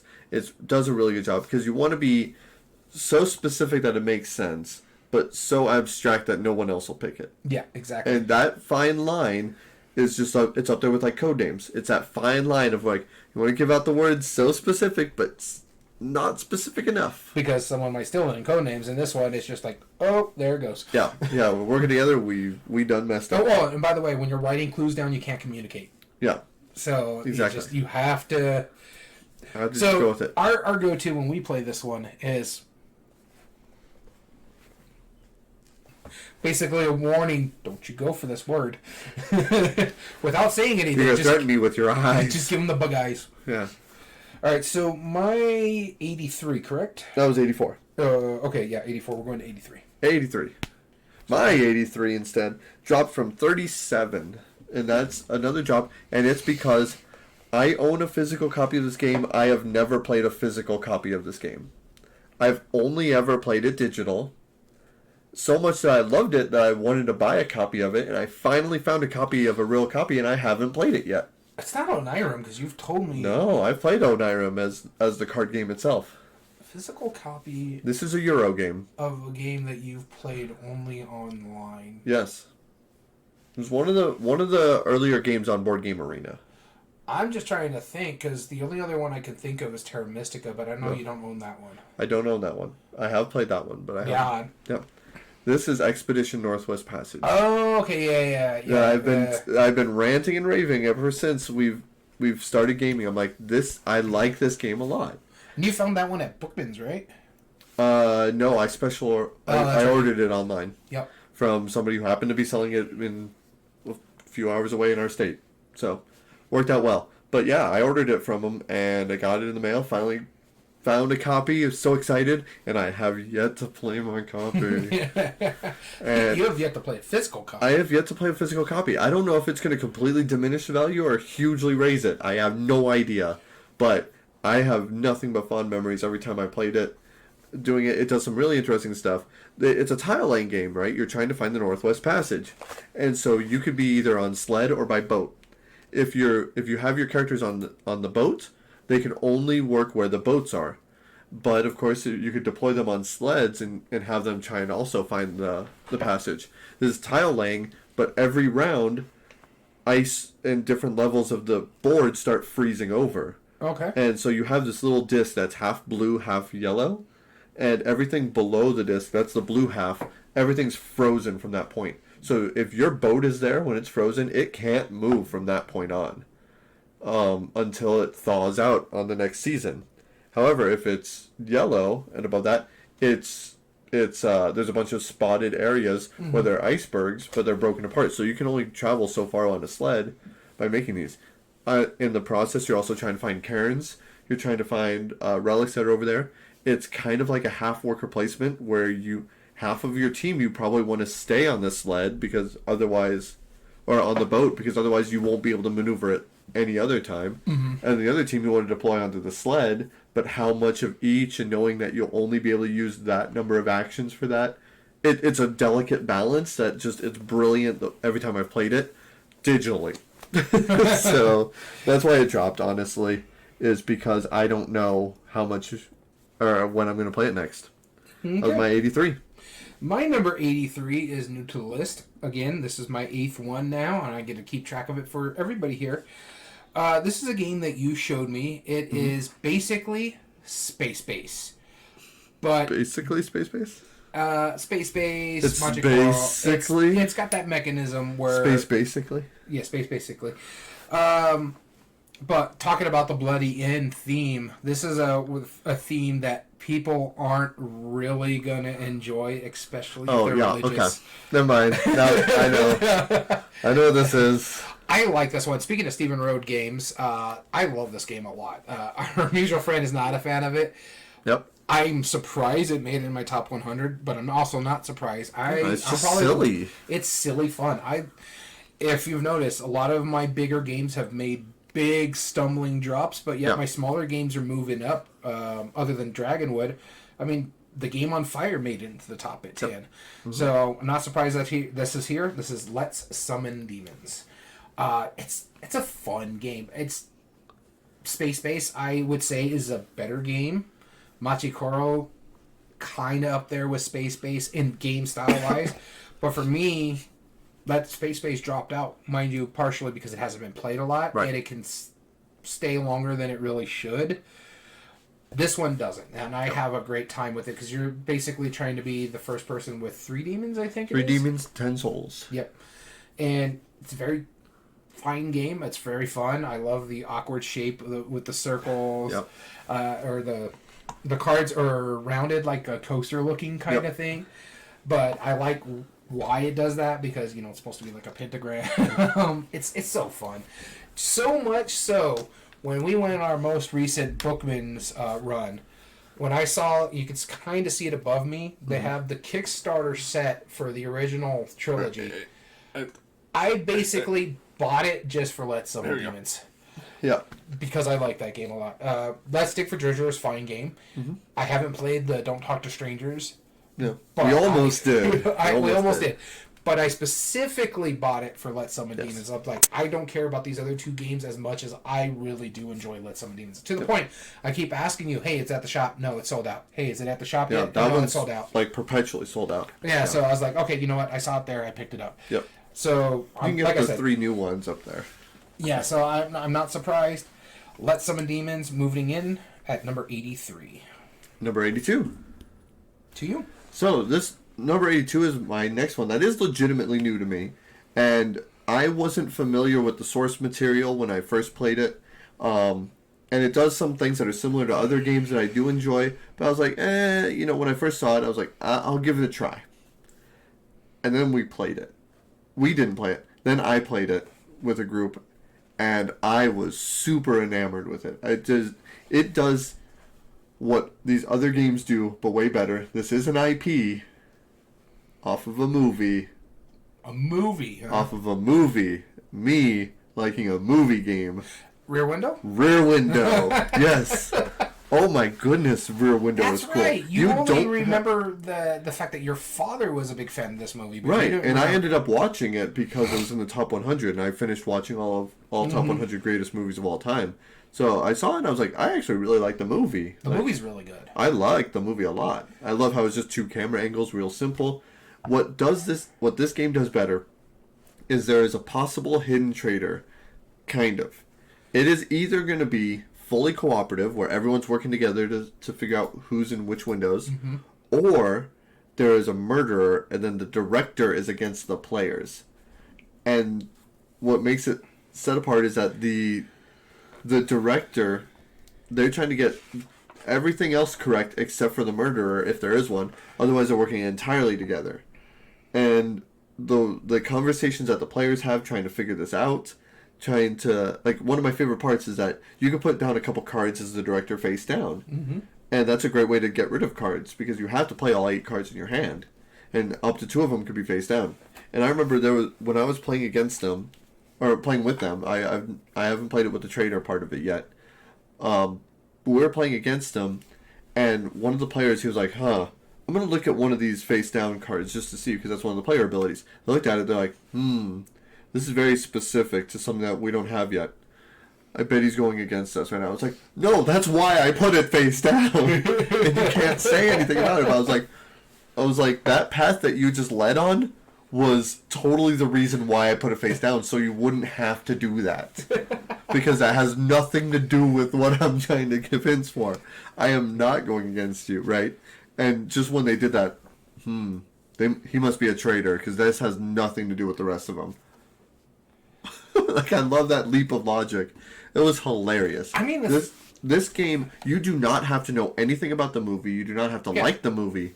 But you might like the game. It works really well. I still haven't played this one. Yeah, it's brand new to me, number 82, Rear Window.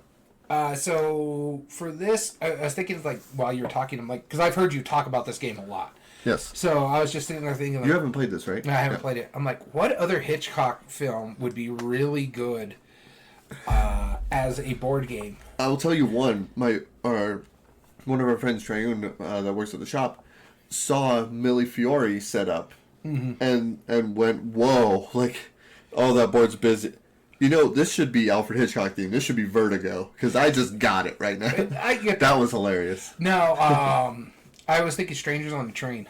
That was a really good movie, and that would make an interesting board game. You know Strangers on the Train, right? It's kind of like Snakes on a Plane, right? No, I haven't seen that one. Strangers on a Train is actually what got him back into, because he had made some little flops beforehand. Oh, okay. It's the one that really set off all the other movies. But this one is about 2 people on a train trying to set up murders. So you see it a lot of tropes in, like, TV shows and stuff like that, where they're saying, like, hey, I need this person killed. Well, why don't you do it? And I will kill your person that you need to kill. This way it doesn't tie back to us because we were in different areas. So, the kind of thing. Huh. Yeah, and I'm like, that would be an intriguing board game. That's what I was thinking right now. Yeah, no, just about any Hitchcock film probably could be adapted really, really niftily. Yeah, well, the thing with... maybe not Psycho. Psycho actually would work. Yeah, I'm sure. You know, like a hidden movement game. Hidden movement, yeah. But, I mean, like, Birds, yeah, definitely. Like, you're just trying to get away from the bird tokens, Yeah. you know. That makes sense. North by Northwest, that could be an adventure game. Yeah, Yep. there's so many ways you could take it. All right, going to my number 82. This is probably by far, other than the ones that kind of fell out of the top 100, the biggest drop. Okay. It fell out of my top 10. Ooh. It was number 7. Garbage now. And it's just because it doesn't get played. It's a Stonemaier game. It's one of the bigger Stonemaier games. Really? Yeah. Well, I know it's not what would be your number one. Scythe? Yep. Really? Scythe. I really enjoy this game. I like this game a lot. But when we originally made this list, it had been probably about 6 months since I last played it. Yeah. I have not played it since that 6 months, so it's almost 2-3 years since I played it. I own a copy of it. I do enjoy the game. Yeah. It just doesn't get played, and I know for a fact that's the reason why it dropped out. It's many other games that do get played. Yeah, it's an area control game in a sense, resource management game in a sense. When we were talking about Disney Villainous, you're using your little pawn to select your actions. You can never go in the same spot. Mainly doing the top part of the action because you have to do stuff to open up the bottom part of the action. It's a great game. I really do enjoy it. It's just it doesn't get played because it's so heavy. Yeah. And like I said, most of my list is tracking where quicker, faster plays of games I've noticed that on mine too. are getting up further up because it's just they play quicker. I can get more games of them in. I do like Scythe, but but it's still in the top 100. It's not that bad. I don't really see it falling out of the top 100. Just depends. If we do this again in like 2 years, and it still hasn't been played, then probably out of the top 100. But I do like Scythe at 82. And I'm going to volunteer myself for number 81. Okay. Because this is another crossover. This is now our second crossover. This is an engine building game. Engine building, huh? Yep. Engine building. Mm-hmm. You just said it like 2 ago. Let's Summon Demons? Let's Summon Demons. Okay. Yes. I was like, it is an engine builder, but I think of it more of like the space-based kind of stuff. Yeah, that's an engine builder. Yeah. Well, you're using the dice for different things, though. Mm-hmm. Yeah. And it's not a true engine builder from my aspect of it. Right. It's no Arc Nova or something. Sure. I'll give you that. Yeah, no, Let's Summon Demons is no Arc Nova. Let's set that clear right now. Those are not even comparable. But no, this is an engine builder. I mean, it's random resource gathering, but the kids that you've recruited, or the demons that you've summoned, those depend heavily on the die roll and what you've previously done.